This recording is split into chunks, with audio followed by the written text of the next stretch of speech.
Volume 3, Chapter 18. Time passed on. A few more tomorrows, and the party from London would be arriving. It was an alarming change, and Emma was thinking of it one morning as what must bring a great deal to agitate and grieve her when Mr. Knightley came in, and distressing thoughts were put by.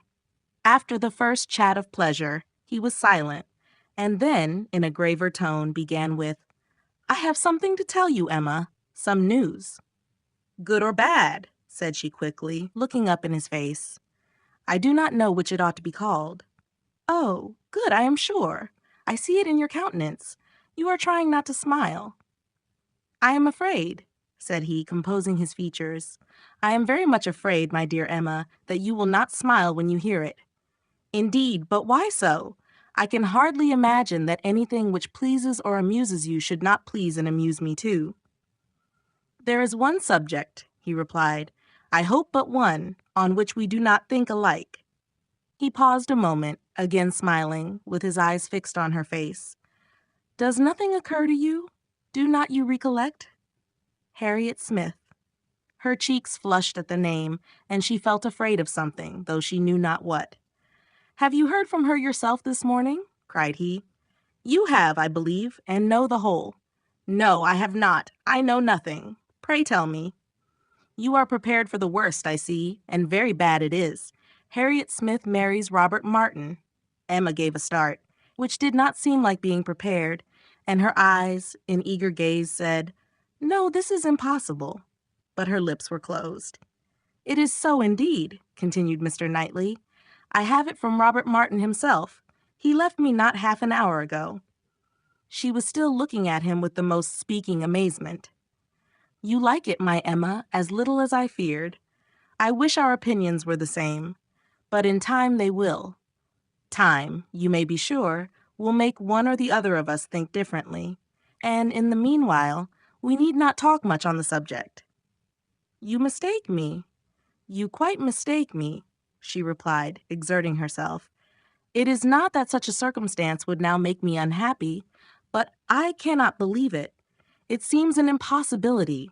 You cannot mean to say that Harriet Smith has accepted Robert Martin. You cannot mean that he has even proposed to her again yet. You only mean that he intends it."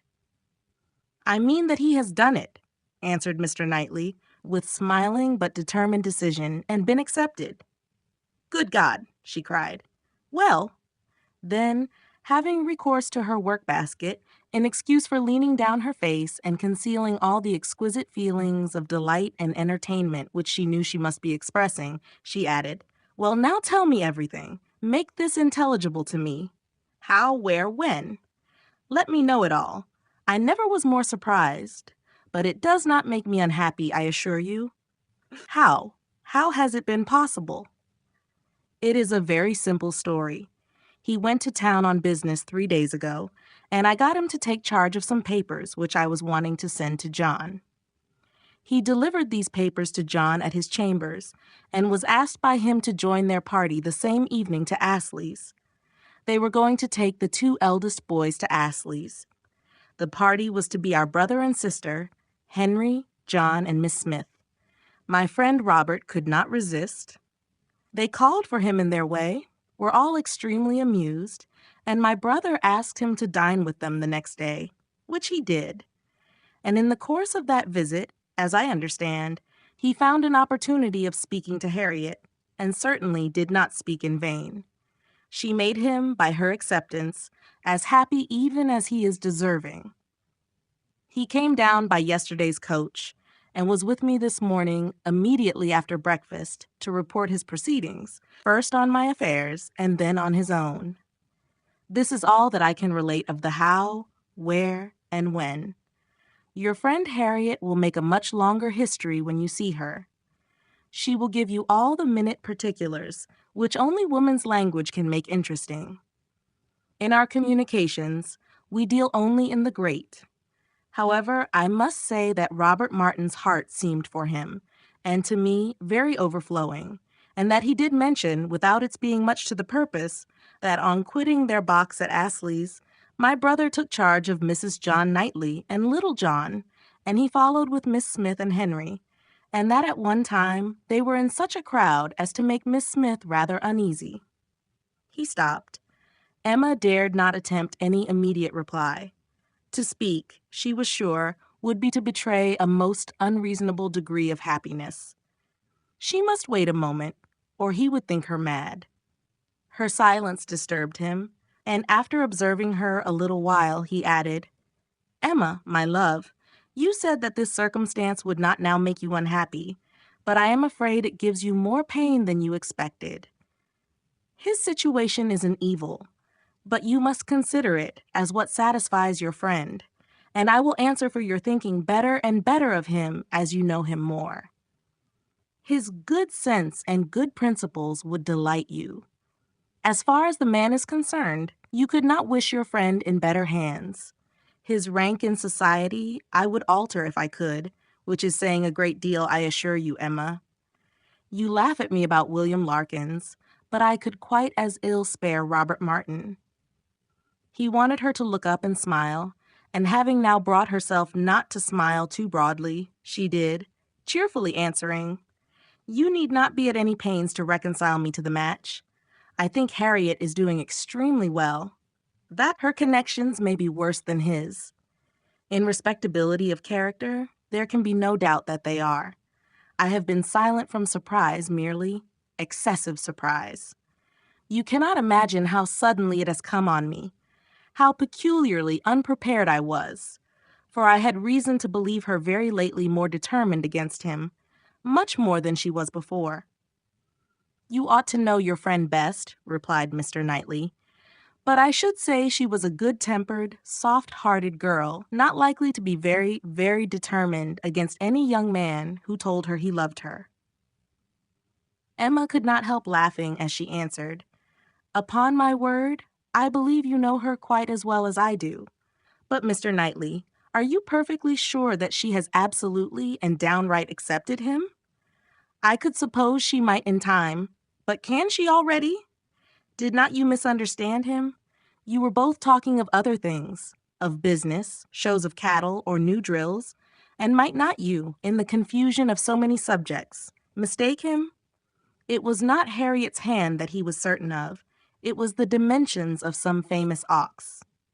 The contrast between the countenance and air of Mr. Knightley and Robert Martin was, at this moment, so strong to Emma's feelings, and so strong was the recollection of all that had so recently passed on Harriet's side, so fresh the sound of those words, spoken with such emphasis, "No, I hope I know better than to think of Robert Martin," that she was really expecting the intelligence to prove, in some measure, premature. It could not be otherwise. "Do you dare say this?" cried Mr. Knightley. "Do you dare to suppose me so great a blockhead as not to know what a man is talking of? What do you deserve?" "Oh, I always deserve the best treatment, because I never put up with any other, and therefore you must give me a plain, direct answer. Are you quite sure that you understand the terms on which Mr. Martin and Harriet now are?" "I am quite sure," he replied, speaking very distinctly, "that he told me she had accepted him, and that there was no obscurity, nothing doubtful in the words he used. And I think I can give you a proof that it must be so. He asked my opinion as to what he was now to do. He knew of no one but Mrs. Goddard to whom he could apply for information of her relations or friends. Could I mention anything more fit to be done than to go to Mrs. Goddard? I assured him that I could not. Then, he said, he would endeavor to see her in the course of this day." "I am perfectly satisfied," replied Emma, with the brightest smiles, "and most sincerely wish them happy. You are materially changed since we talked on this subject before." "I hope so, for at that time I was a fool." "And I am changed also, for I am now very willing to grant you all Harriet's good qualities. I have taken some pains for your sake and for Robert Martin's sake, whom I have always had reason to believe as much in love with her as ever, to get acquainted with her. I have often talked to her a good deal.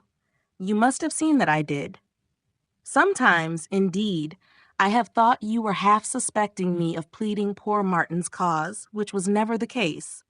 but from all my observations, I am convinced of her being an artless, amiable girl with very good notions, very seriously good principles, and placing her happiness in the affections and utility of domestic life. Much of this, I have no doubt, she may thank you for." "Me," cried Emma, shaking her head. "Ah, poor Harriet." She checked herself, however, and submitted quietly to a little more praise than she deserved. Their conversation was soon afterwards closed by the entrance of her father. She was not sorry. She wanted to be alone. Her mind was in a state of flutter and wonder, which made it impossible for her to be collected.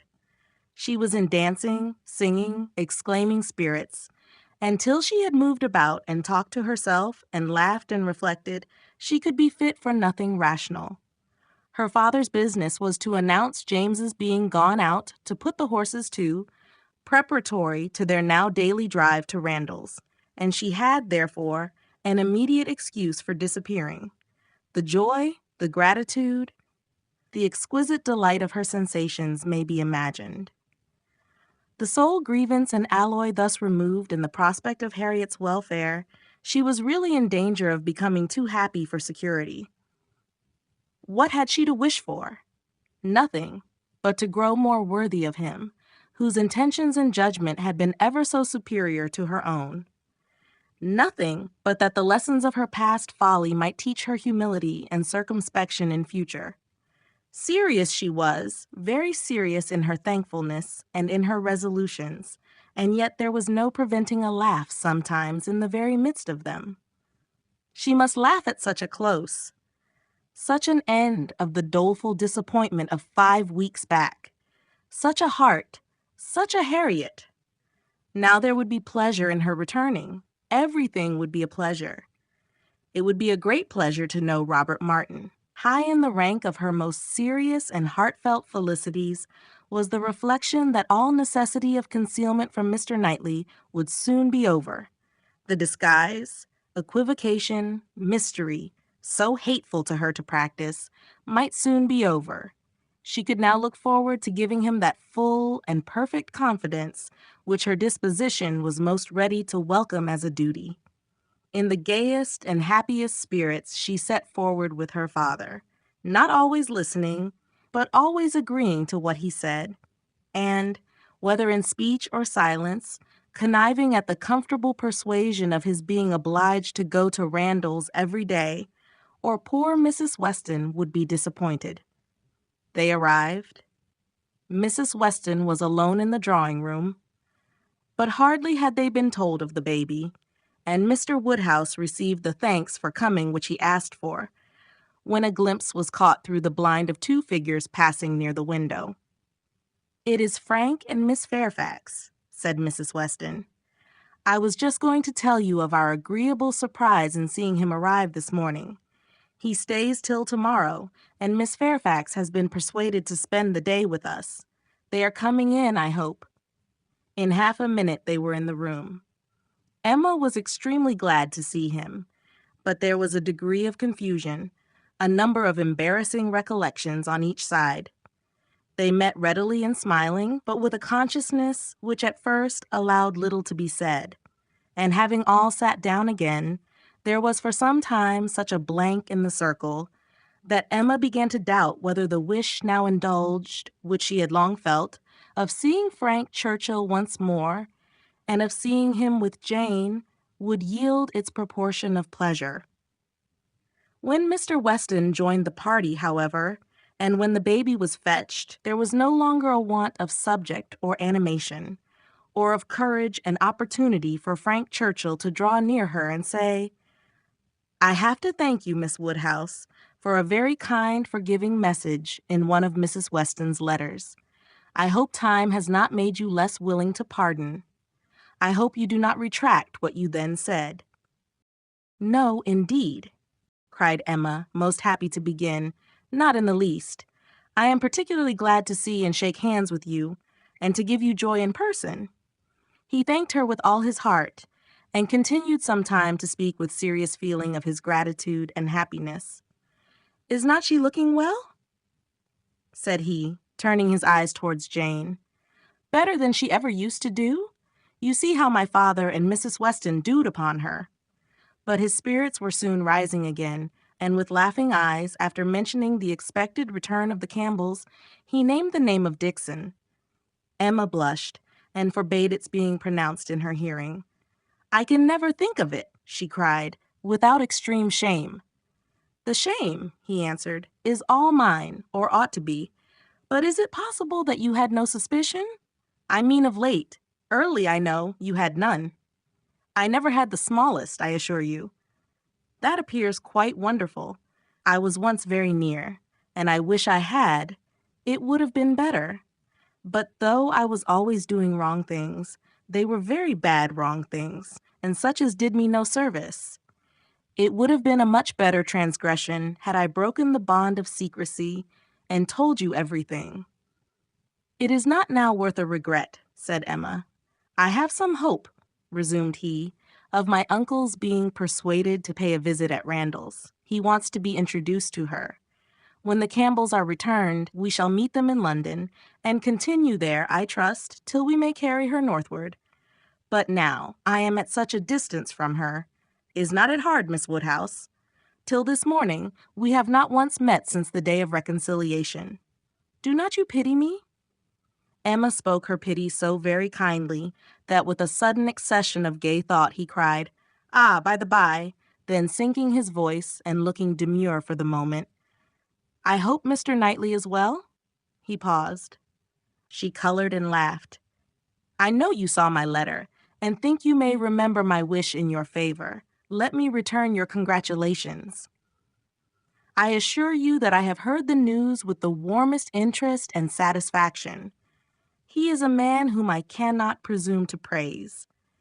Emma was delighted, and only wanted him to go on in the same style, but his mind was the next moment in his own concerns and with his own Jane, and his next words were, "Did you ever see such a skin? Such smoothness, such delicacy, and yet without being actually fair. One cannot call her fair. It is a most uncommon complexion, with her dark eyelashes and hair, a most distinguishing complexion, so peculiarly the lady in it. Just color enough for beauty." "I have always admired her complexion," replied Emma archly, "but do not I remember the time when you found fault with her for being so pale? When we first began to talk of her, have you quite forgotten?" "Oh, no, what an impudent dog I was! How could I dare?" But he laughed so heartily at the recollection that Emma could not help saying, "I do suspect that in the midst of your perplexities at that time, you had very great amusement in tricking us all. I am sure you had. I am sure it was a consolation to you." "Oh, no, no, no. How can you suspect me of such a thing? I was the most miserable wretch." "Not quite so miserable as to be insensible to mirth. I am sure it was a source of high entertainment to you to feel that you were taking us all in. Perhaps I am the readier to suspect, because, to tell you the truth, I think it might have been some amusement to myself in the same situation. I think there is a little likeness between us." He bowed.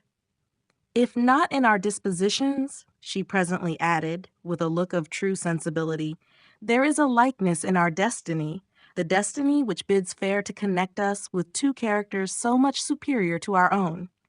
"True, true," he answered warmly. "No, not true on your side. You can have no superior, but most true on mine. She is a complete angel. Look at her. Is not she an angel in every gesture? Observe the turn of her throat. Observe her eyes as she is looking up at my father. You will be glad to hear," inclining his head and whispering seriously, "that my uncle means to give her all my aunt's jewels. They are to be new set. I am resolved to have some in an ornament for the head. Will not it be beautiful in her dark hair?" "Very beautiful indeed," replied Emma, and she spoke so kindly that he gratefully burst out, "How delighted I am to see you again, and to see you in such excellent looks. I would not have missed this meeting for the world. I should certainly have called at Hartfield had you failed to come." The others had been talking of the child, Mrs. Weston giving an account of a little alarm she had been under the evening before, from the infant's appearing not quite well. She believed she had been foolish, but it had alarmed her, and she had been within half a minute of sending for Mr. Perry. Perhaps she ought to be ashamed, but Mr. Weston had been almost as uneasy as herself. In 10 minutes, however, the child had been perfectly well again. This was her history, and particularly interesting it was to Mr. Woodhouse, who commended her very much for thinking of sending for Perry, and only regretted that she had not done it. She should always send for Perry if the child appeared in the slightest degree disordered, were it only for a moment. She could not be too soon alarmed, nor send for Perry too often. It was a pity, perhaps, that he had not come last night, for though the child seemed well now, very well considering, it would probably have been better if Perry had seen it. Frank Churchill caught the name. "Perry," said he to Emma, and trying, as he spoke, to catch Miss Fairfax's eye. "My friend Mr. Perry. What are they saying about Mr. Perry? Has he been here this morning? And how does he travel now? Has he set up his carriage?" Emma soon recollected and understood him, and while she joined in the laugh, it was evident from Jane's countenance that she too was really hearing him, though trying to seem deaf.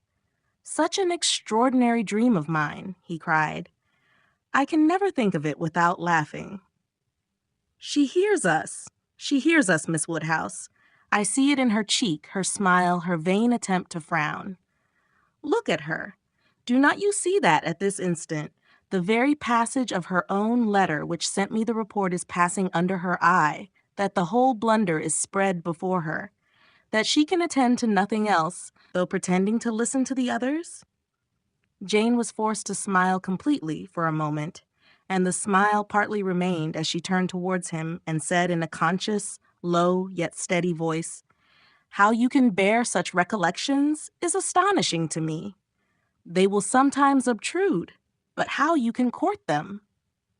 He had a great deal to say in return, and very entertainingly, but Emma's feelings were chiefly with Jane in the argument, and on leaving Randall's, and falling naturally into a comparison of the two men, she felt that pleased as she had been to see Frank Churchill, and really regarding him as she did with friendship, she had never been more sensible of Mr. Knightley's high superiority of character. The happiness of this most happy day received its completion in the animated contemplation of his worth which this comparison produced.